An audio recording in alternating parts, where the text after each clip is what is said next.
Assalamualaikum warahmatullahi wabarakatuh. Alhamdulillahirabbil alamin. Wassalatu wassalamu ala asyrafil mursalin wa khatamin nabiyyin sayyidina Muhammadin wa ala alihi wa ashabihi ajmain, amma ba'd. Kaum muslimin dimanapun berada, yang saya muliakan dan dimuliakan oleh Allah Subhanahu wa Ta'ala. Insya Allah pada kesempatan ini saya ingin berbagi amalan-amalan, doa-doa yang bagus kita amalkan dalam kehidupan sehari-hari supaya kita terhindar dari berbagai bahaya, khususnya bahaya virus corona yang ditakuti oleh banyak orang pada saat ini. Amalan yang pertama, doa Bismillahilladzi la yadurru ma'asmihi syai'un fil ardi wala fis sama wa huwas samiul alim. Doa ini ditemukan di dalam hadis Sunan Turmusi. Siapa yang membaca doa ini 3 kali di pagi hari dan 3 kali di sore hari, maka insya Allah tidak akan berbahaya sesuatu kepadanya.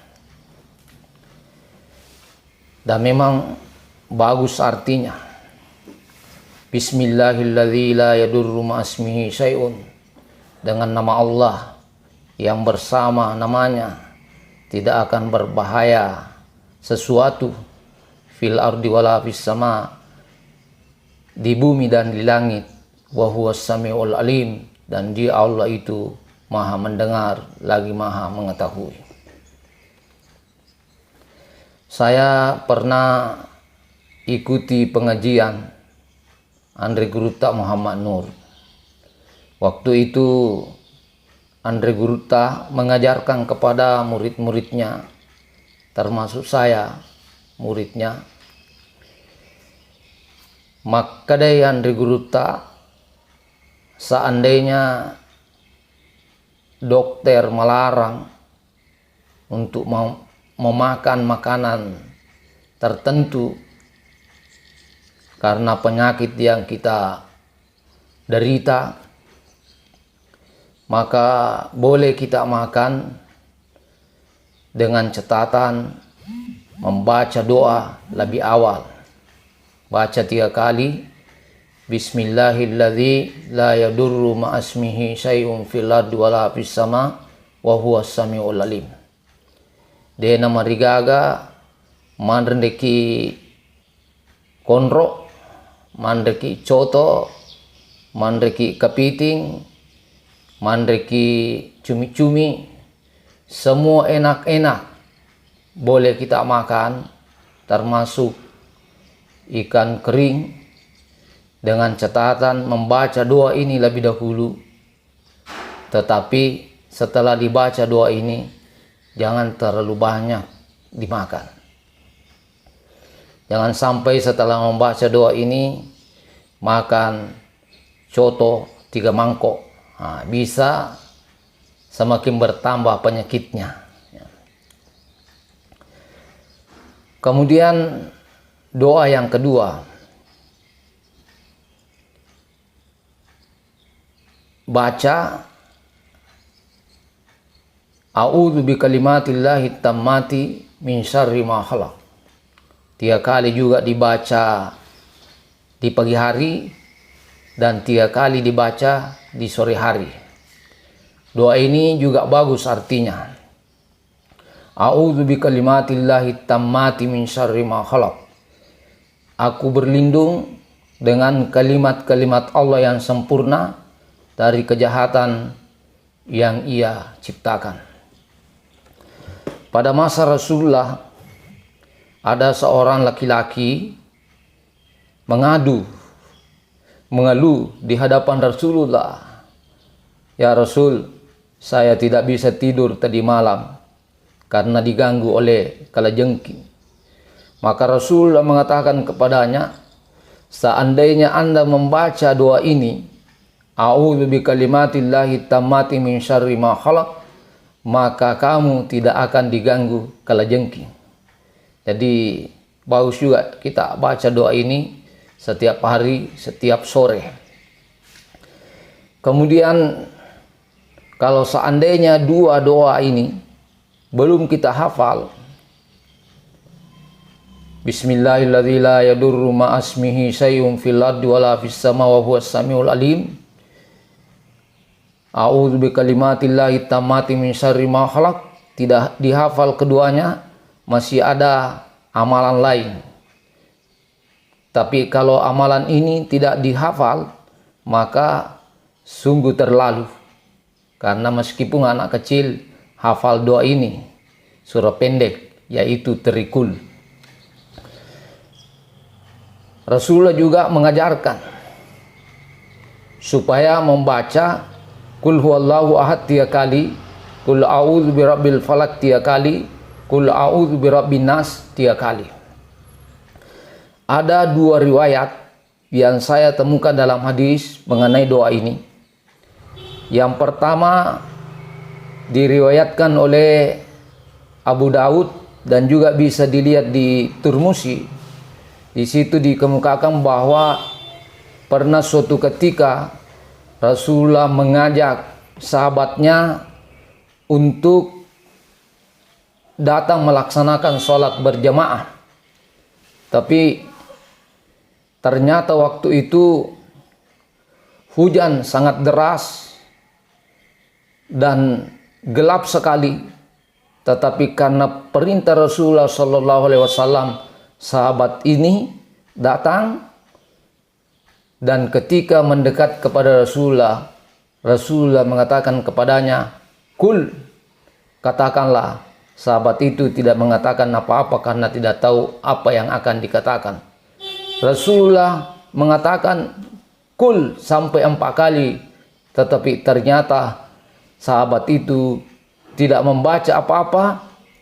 Lalu kemudian sahabat bertanya kepada Rasulullah, "Apa yang saya baca, ya Rasul?" Rasulullah mengatakan, "Bacalah Qul huwallahu ahad 3 kali, baca Qul a'udzu birabbil falaq 3 kali, dan baca Qul a'udzu birabbin nas 3 kali, baik di waktu sore maupun di waktu pagi." Riwayat yang kedua mengenai terikul ini bisa kita perhatikan di dalam hadis yang diriwayatkan oleh Bukhari. Di situ dikemukakan bahwa ketika Rasulullah hendak tidur, maka Rasulullah mengambil tangannya, mengumpulkan kedua tangannya, lalu meniupnya. Ada riwayat yang mengatakan sesudah membaca terikul, kemudian ditiup. Jadi diambil tangannya, dikumpulkan, membaca Qul huwallahu ahad 1 kali, Qul a'udzu birabbil falaq 1 kali, Qul a'udzu birabbin nas 1 kali, kemudian ditiup tangannya, lalu mengusap, diawali kepalanya bagian atas, kemudian ke wajah Rasulullah, lalu turun ke bawah bagian depan, ya bisa kita ke belakang, tangan kita ke belakang. Lalu bisa juga kita membaca doa, meskipun doa itu berbahasa Indonesia atau bahasa Bugis atau bahasa apa saja. Bisa kita mengatakan seperti ini modelnya, buka songkok. Saya tidak buka songkokku ini, ya, tapi ini saya kira sudah dimengerti contohnya. Nah, seperti ini. Kemudian mengatakan, "Ya Allah, hilangkanlah penyakit yang ada pada diri saya, hilangkanlah penyakit yang ada di leher saya, hilangkanlah penyakit yang ada di punggung saya. Insya Allah kalau kita baca ini akan hilang penyakitnya." Hadirin yang berbahagia, ini sudah 3 amalan yang saya sampaikan. Mudah-mudahan bisa diamalkan. Ya. Kemudian saya tambah lagi satu. Saya baca kitab yang baru terbit, yaitu kitab yang berjudul Fatawa Al-Ulama Haula Virus Corona. Fatwa para ulama di sekitar virus corona yang ditulis oleh Profesor Dr. Mas'ud Sabari. Di situ dikemukakan bahwa kita dianjurkan untuk membaca doa.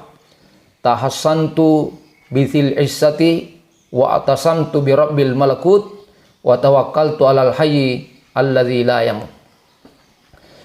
Ini juga bagus doanya. Tahassantu bithil izzati. Aku membentengi diri dengan Tuhan yang memiliki kemuliaan. Wa atasamtu bi rabbil malakut, dan aku berpegang teguh kepada Tuhan yang memiliki kerajaan. Wa tawakkaltu alal hayyi alladzi la yamut, dan aku bertawakal kepada Tuhan yang maha hidup yang tidak mati. Bagus sekali doa ini. Boleh kita baca di pagi hari dan di sore hari. Yang jelas, sebelum kita membaca doa, kita berusaha semaksimal mungkin, bekerja keras, berikhtiar. Kalau seandainya kita dilarang oleh ulama, dilarang oleh pemerintah, ikutilah. Karena mereka itu adalah orang-orang yang cerdas, orang-orang pilihan. Tidak mungkin mengatakan seperti itu kalau tidak ada dasarnya. Semoga apa yang saya sampaikan pada kesempatan ini ada manfaatnya kepada hadirin, lebih-lebih kepada pribadi saya sendiri, sehingga kita senantiasa diridhai oleh Allah Subhanahu wa taala. Akhirul kalam, wabillahi taufiq was sa'adah.